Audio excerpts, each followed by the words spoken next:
Hey everyone, Lone Wolf Jedi here, and I'm going to give you all a movie review. And as promised, I took a chance and paid the 10 or so bucks to go and see the remake of the 1981 film Clash of the Titans. Now, I went and saw it as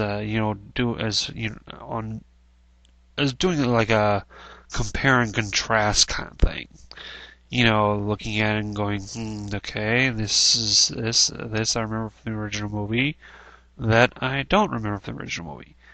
Now, when I saw it, I actually saw it. It was a group of us that went to the movies.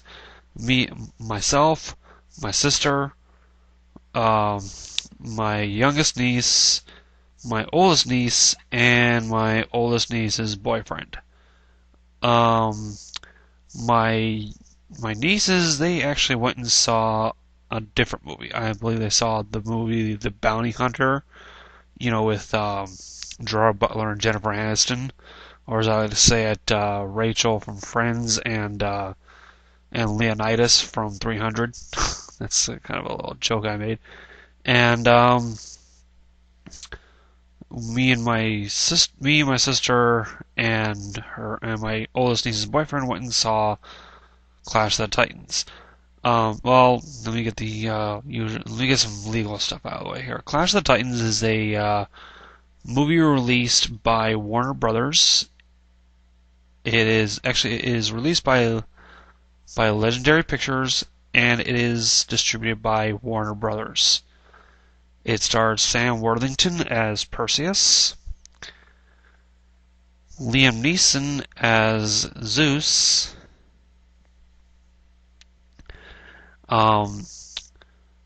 Refons, actually, I think that's the way it's pronounced. Refons as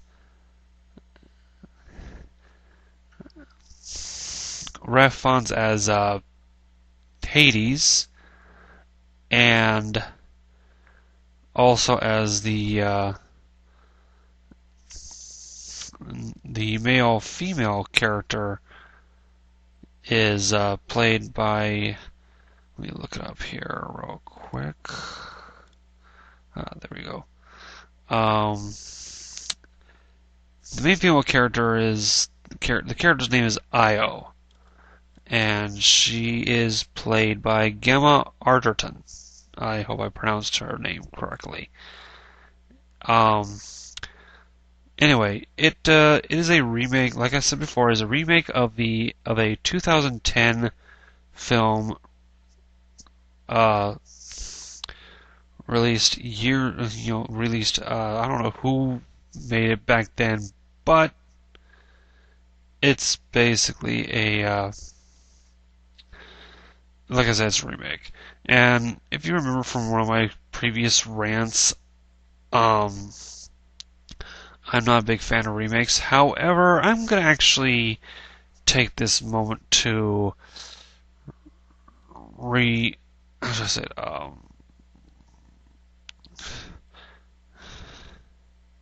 recount that idea, because I personally think that this was actually a very good job of doing a remake.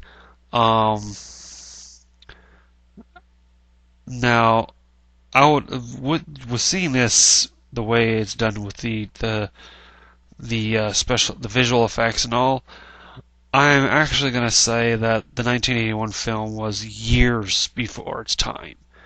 And this is actually, I would have to say, this is the perfect time for this kind of movie to be made, because it was just perfect. It was just brilliantly done.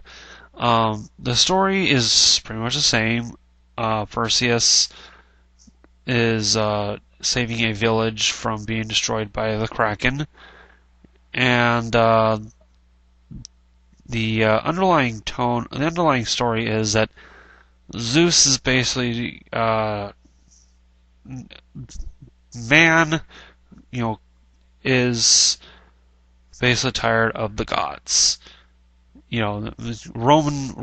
This is actually based on the Roman. No, not Roman. Greek, on the Greek mythology, and Zeus is pretty much the father of gods, and he basically created man. So it says that the various Greeks are tired of the gods and they want to live their own type of life. They don't want to praise the gods all the time. But Zeus is actually wait a minute. If this happens, we're kind of screwed. So and he is persuaded by his brother Hades. Of course, like I said, played by I already told you the cast. Hades convinces him more like it, to release on the city of, I believe it's Argus, a large creature by the name of a large creature called the Kraken. Um, Basically, he gives them. They give them. They give them 30 days. No, not 30 days. 10 days. 10 days to, repent for their sins and such and whatever. Go back to worship. Worshiping the gods, and if they don't, the only thing that they can do is by sacrificing the daughter of the princess. In other words, I'm saying the daughter. We already know the daughter of a king is called a princess.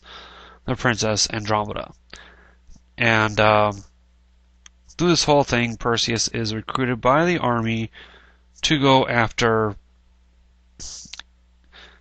and find out the way that they can defeat this Kraken.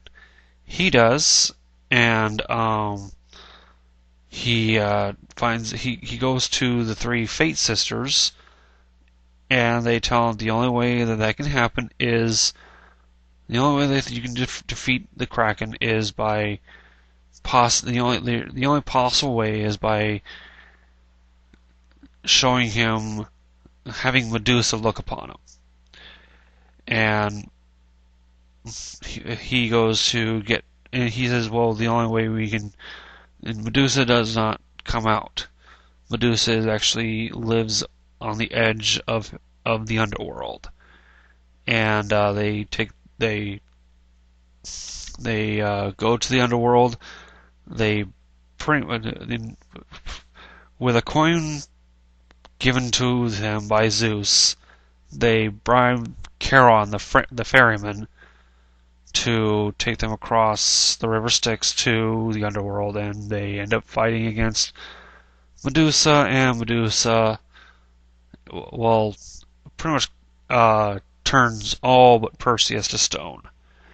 And they